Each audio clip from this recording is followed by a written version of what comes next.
Perhaps you will be a little surprised by my speculation this time. Yes, that's right, this time I will speculate far into the future about the Boruto episodes. I will try to give an idea of who the final enemy will be, the one who will face Boruto and his friends. I think the current villains, like Code, Ida, and Demon, are not the ones who will pose a real threat to Boruto when he grows up. I believe the story will follow the thought process of Masashi Kishimoto, who was the author of Naruto. I want to remind you all that Masashi Kishimoto has returned as the main director for the Boruto story moving forward, due to the previous staff resigning. In the past, we thought that in the story of young Naruto, even at the beginning of Naruto Shippuden, fans believed that Orochimaru and his subordinates were the biggest enemies in the Naruto anime. But was that the case? Of course not. I believe that the Boruto story is similar to Naruto. Other villains have not yet been introduced by Masashi Kishimoto. In Naruto, after we were introduced to Orochimaru as the main enemy, we were shown that there were even more powerful enemies than him, such as Pain, Obito, and other members of Akatsuki. As for Boruto, I believe the future story will not focus on shinobi as the main villains anymore, but rather the Akatsuki clan. Most of the Akatsuki members have already descended to Earth, and nearly all of them have been defeated. Ishiki, Kagaya, Urashiki, and even Momoshiki have all been brought down. However, there is something that bothers me about their arrival. Momoshiki once said that they came to Earth to complete a task that Kagaya could not finish. From Momoshiki's words, it seems that all the Akatsuki members were only following orders, and the one giving the orders is still a mysterious figure. I would strongly believe that the Akatsuki clan has a leader or commander, even a general. All the Akatsuki members who descended to Earth are just ordinary members. It's like the big boss telling their subordinate to do the bidding of the ruler. In the previous manga, we were shown a monument in the shape of a statue, which is known to represent an Akatsuki god, Akatsuki deity. Until now, it's still hard to guess who that is. Certainly, the statue is meant to represent the ancestor of the Akatsuki clan itself. Various speculations and wild theories have been proposed by some fans regarding this, but they can still be disproven. These speculations and theories still cannot be said to be accurate or to match what was previously speculated. Additionally, some Boruto and Naruto fans say that the two-part Akatsuki monument that was destroyed is the Akatsuki god all along. When Amato explained the true purpose of the Akatsuki, which is that they keep invading each planet to take the essence of the planet's power along with its inhabitants, we also learned that the Akatsuki are a clan that craves immense power. The appearance of the statue, known as the Akatsuki god, strengthens the idea that some Akatsuki, who continue to search for great power, have dreams of becoming Akatsuki gods. Now, I'll explain a bit about Boruto's final enemy when he grows up, besides the Akatsuki. I'm quite certain that Amato could become a topic of discussion for us to consider as a potential villain for Boruto in the future. Amato is a very mysterious figure in the Boruto story, and up until now, not much is known about his character. Since his first appearance, Amato has been shown as the head of research for the Kara organization. He is the mastermind behind the advanced ninja tools used by villains like Delta, Burrow, Code, and others. In fact, he also created those cyborgs. This makes Amato one of the smartest figures in the Naruto story and, of course, in the Boruto story as well. However, behind his intelligence, Amato is a terrifying figure. His quiet demeanor and intelligence, especially in terms of planning, make him a frightening character. We never know what is really going on in Amato's mind, even if he reveals it. We don't know if what he says is fact or not. Speaking about how mysterious Amato is, fans themselves suspect that there's a possibility that Amato is actually a powerful and evil figure. Could the villain that will appear at the end of Boruto, Naruto Next Generation be the leader of the Akatsuki clan? Long before Boruto became the center of attention in his own series, the Naruto series gave fans a huge surprise with a twist, where the final villain faced by Naruto wasn't Madara Uchiha, but Kagaya Akatsuki. Before Boruto faces Kawaki in their final battle, I truly believe that the leader of the Akatsuki clan will descend to Earth. The reason is simple, all his subordinates have either died or been defeated by the shinobi on Earth. I will also discuss the end of Sasuke.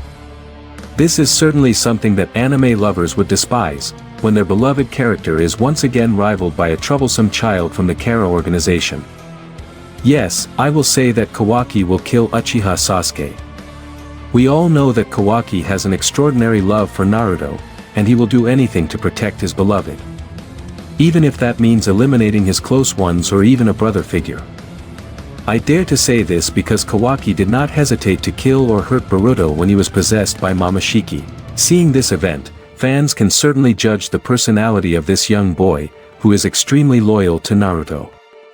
And I dare to say that Kawaki will be ready to finish off Sasuke Uchiha if he harms Naruto, whether physically or emotionally.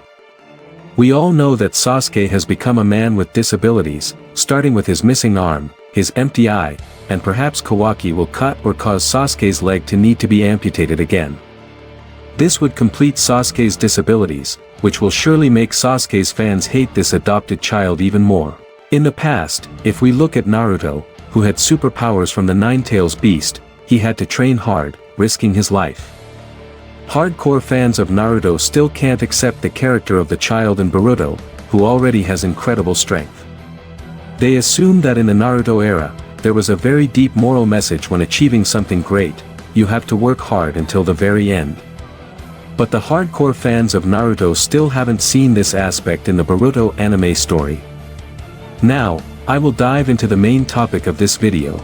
Before that, I will discuss Kawaki's super strength that could kill Sasuke anytime. Kawaki is a figure destined to defeat Naruto and Sasuke in the future.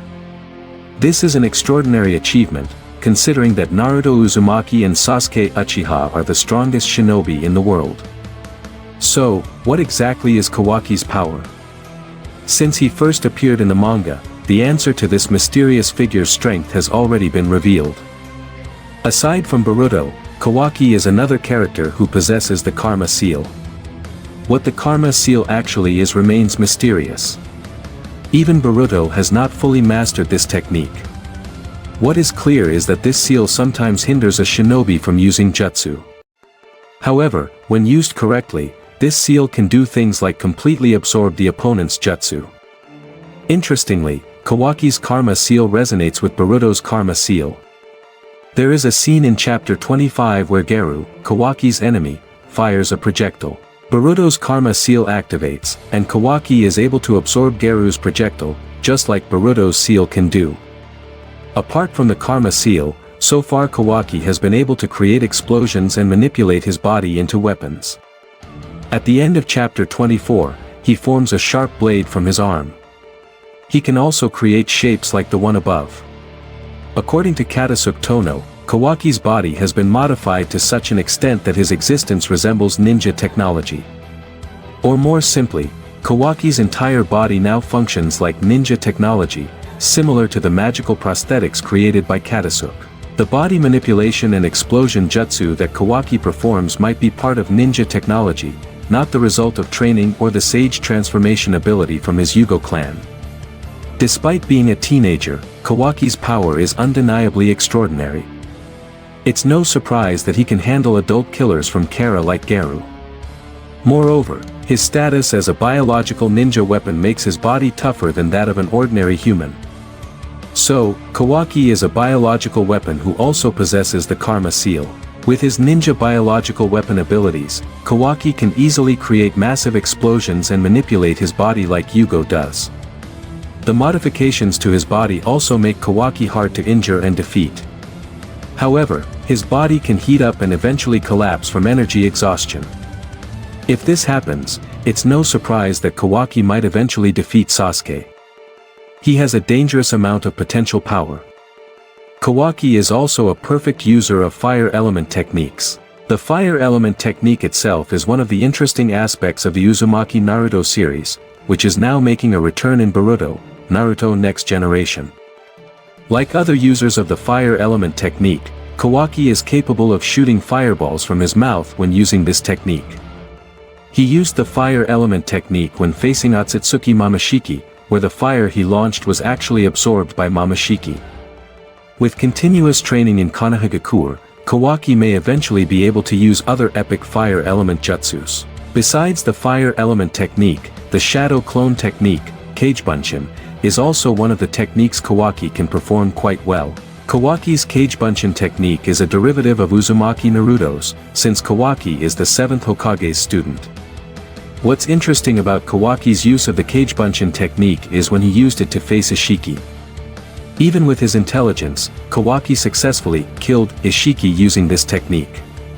Naruto himself once praised Kawaki's abilities, but Kawaki then thought that he still hadn't truly mastered them. Kawaki was only able to create one shadow clone. Not only is the Kagebunshin and elemental ninja techniques closely related to Naruto and Boruto, but even the Rasengan technique can also be mastered by Kawaki. As we know, the Rasengan is often used by Boruto and Naruto. Technically, it wasn't Kawaki who made or performed the Rasengan, but Boruto. However, Kawaki himself helped Boruto by using his karma power. Kawaki added power to Boruto, making the Rasengan Boruto created become bigger. This is a new ninja technique used by Kawaki. You could say that this technique is a high-level ninja technique, where not everyone is able to perform it. As Inujin once said, erasing chakra identity is something almost impossible to do. If you notice, Kawaki and Boruto Uzumaki are both boys of the same age. However, their childhood lives could be considered quite opposite. Even though Boruto didn't receive much attention from his father, he could still live comfortably, while Kawaki had to get used to violence since he was a child. Yes, since childhood, Kawaki has been a victim of violence. This happened because Kawaki's father was a man who enjoyed drinking. Therefore, it's no surprise that Kawaki often received harsh treatment from his father, ranging from being beaten to being kicked. The violent actions Kawaki faced from his father only stopped when a man who looked like a monk, named Jigen, offered to buy Kawaki. Kawaki's father, who was basically indifferent to his son, immediately accepted the offer, especially since he was paid a large sum of money. From that point on, Kawaki was raised and lived with Jigen. By activating his karma seal, Kawaki is able to absorb various ninjutsu techniques or even large-scale explosions. In the manga, he can even use space-time ninjutsu when using the karma seal along with Boruto.